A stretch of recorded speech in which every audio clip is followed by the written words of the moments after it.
Assalamualaikum warahmatullahi wabarakatuh.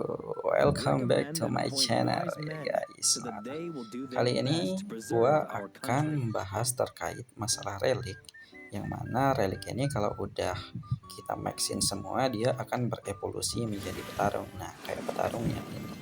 Tapi dia nggak langsung seperti ini, melainkan bertahap-tahap, yang dimulai dari relik yang bronze atau yang perunggu, kemudian naik ke perak, kemudian ke emas. Nah, di sini ada 5 relik, ada atau petarung, ada. Nah, yang pertama yaitu ada petarung naga. Nah, petarung naga ini efeknya yaitu dia konversi 6% damage yang dihasilkan menjadi heal. Kemudian yang kedua yaitu harimau. Nah, kalau ini dia akan membuat Prestige Invisible itu 100% yang sebelumnya 50%. Nah, terus yang Phoenix di sini dia akan ngasih armor kepada tim dengan HP terendah ketika heal. Nah, ini cukup bagus dan ya lumayan sih. Kemudian lanjut ke yang ketiga, yang selanjutnya yaitu yang kura-kura. Nah, kalau yang kura-kura ini setiap ada satu dari hero tank kita ini akan ngasih 6% armor kepada hero selain tank. Berarti bisa ke DPS, support ataupun ke healer. Nah, dan yang terakhir di sini yang Kirin. Nah, Kirin ini dia akan ngasih armor ketika nyebabin efek status ke hero lainnya. Nah, seperti itu. Nah, kemudian ada pun efek-efek lainnya yang dimana ketika kita tingkatkan itu ini akan cukup sangat bagus sih menurut saya, yang dimana di sini dari yang ini petarung naga dulu, dimana kalau kita upgrade ke perak itu dia akan menambahkan critical damage sebesar 10%. Nah, kemudian kalau kita naikkan ke emas dia akan nambah nambahin damage tambahan secara setara 12% max HP. Ini GG sih. Ini bagus banget buat praksi yang bisa nyolong stack di awal. Makanya saya naikin yang petarung naga ini makanya. Oke, lanjut ke yang kedua yaitu petarung harimau. Nah, yang petarung harimau ini pertama dia kan sebelumnya itu 50% atau di Prestige Invisible-nya ini sekarang dia bisa ngasih 100%. Jadi full di Mac yang diterimanya itu bakal langsung jadi HP. Nah, ketika dia naik ke perak, ini akan nambah 30% penyerapan, jadi kayak 130% gitu. Nah, dan ketika di emas, di perisainya ini tidak akan hilang kalau di Mac yang diterima itu kurang dari 12% max HP. Ini bagus banget. Dan selanjutnya terkait yang petarung Phoenix. Nah, petarung Phoenix ini dia di peraknya akan ngasih eh, kayak ngilangin debuff atau debuff dari status. Itu sangat bagus karena ya sangat membantu sih. Jadi lumayan bagus menurut saya. Dan ketika sudah masuk ke emas ini dia akan ngasih heal setara 12% max HP kepada hero terendah. Oke, selanjutnya kemudian di sini petarung kura-kura. Nah, di fase perak atau ketika udah naik ke perak itu dia selain ngasih armor, di sini ketika HP tank itu turun 50%, maka dia akan memberikan tambahan 6% armor kepada semua hero selain tank. Jadi ini tim kita bakal jadi cukup tebal dan ya lumayan bantu untuk sustain di dalam gamenya itu sendiri. Nah, kemudian ketika udah naik ke fase emas, ini akan nambahin armor lagi, bahkan lebih tebal lagi, yaitu 12%. Nah, tapi syarat pengaktifannya yaitu ketika hero tank kita itu mati. Nah, jadi kalau ada 2 hero tank itu bakal dapat 24% armor, tapi jarang sih yang pakai 2 tank. Jadi ya palingan 1 tank ya, jadi 12%.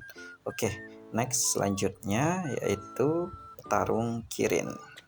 Nah, petarung Kirin ini punya efek yang cukup beragam. Jadi untuk Wei dan Han sepertinya harus fokus ke petarung Kirin ini.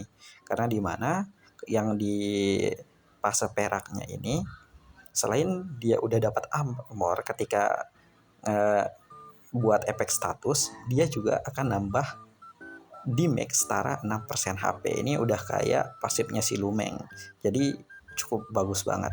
Nah kemudian ketika sudah emas, dia akan menambah satu perisai yang akan menyerap 12% damage dari max HP selama 2 ronde. Jadi bisa dibilang ini Kirin ini punya efek yang paling komplit. Nah untuk perisainya ini sendiri kan yang perisai yang terbang-terbang ya. Nah jadi di sini menurut saya jika kalian main Wei atau Han, ini fokus aja ke Kirin, jangan ke yang lain-lain dulu, kecuali kalian main dari praksi yang lain. Nah kalau main praksi Wu, saran saya mungkin naikin yang ini dulu, naikin yang petarung naga dulu ataupun yang petarung harimau, karena ini bakal bantu banget sih. Apalagi yang harimau ini kalau main dua support di praksi Wu itu Presage Invisible-nya bakal ngebantu banget untuk sustain. Nah inilah beberapa efek dari petarung. Oke, mungkin selanjutnya di sini gua akan membahas salah satu taktik paling OP yang wajib untuk semua praksi build. Ya, taktiknya ini merupakan taktiknya si Sun Yu, yang mana efeknya itu akan ngasih batas spiritual ke hero-hero yang bisa jalan berkali-kali. Jadi ketika kena taktik ini, maka hero yang bisa jalan berkali-kali itu cuma akan bisa jalan sekali aja. Oke, tanpa berlama-lama karena kebetulan wah kemarin baru dapat taktiknya itu sendiri, kita langsung tes aja di ranking kali ya, buat ya, karena kalau di arena, apalagi arena yang arena adu kekuatan itu mungkin ada perbedaan kekuatan yang cukup tinggi, jadi kita tesnya di rank aja. Nah kebetulan di sini gua ranking 12, jadi kita lawan yang ranking 11-nya. Nah ini dia pakai praksi Han.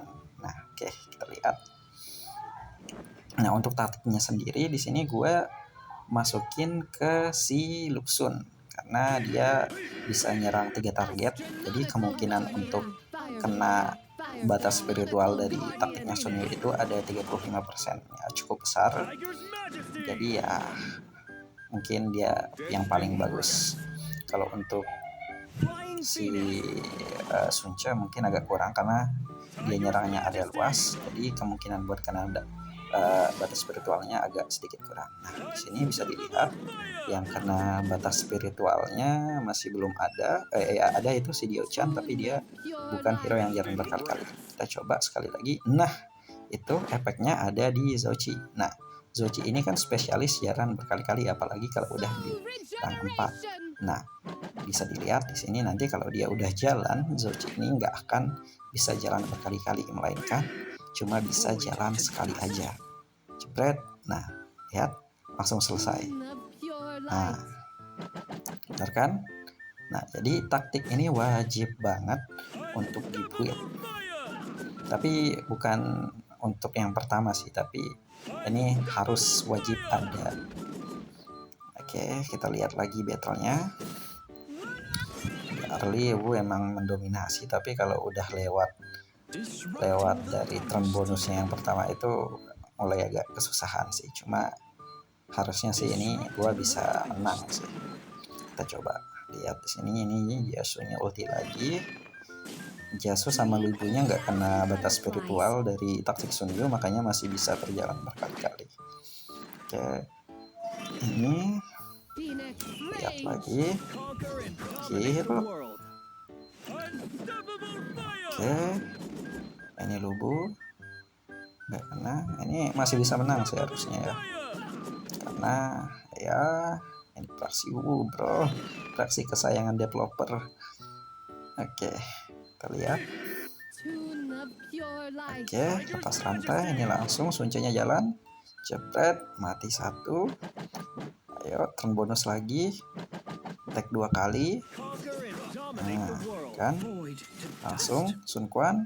Nah nih Zochi kalau dia nggak kena batas spiritual bakal jalan terus menerus.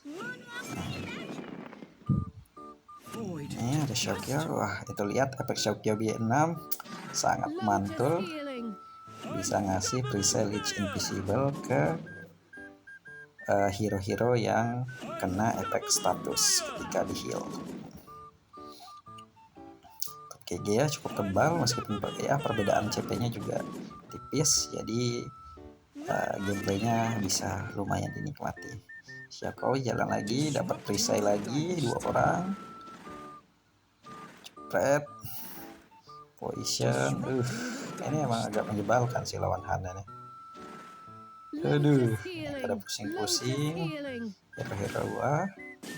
Dan ya kena setrum itu aktif perisai emasnya, Lusun ganti 8-nya di sini pakai Zhang Liao.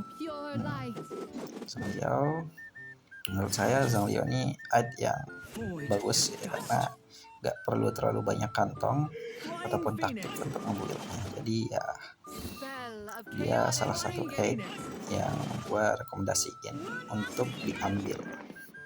Kan yang pasti dihabisin sama Zoyunnya. Tuh lihat perisai invisible langsung 4. Kapan lagi kan dapat kayak gitu. Oke, mungkin hanya ini untuk video kali ini. Wassalamualaikum warahmatullahi wabarakatuh. Bye bye.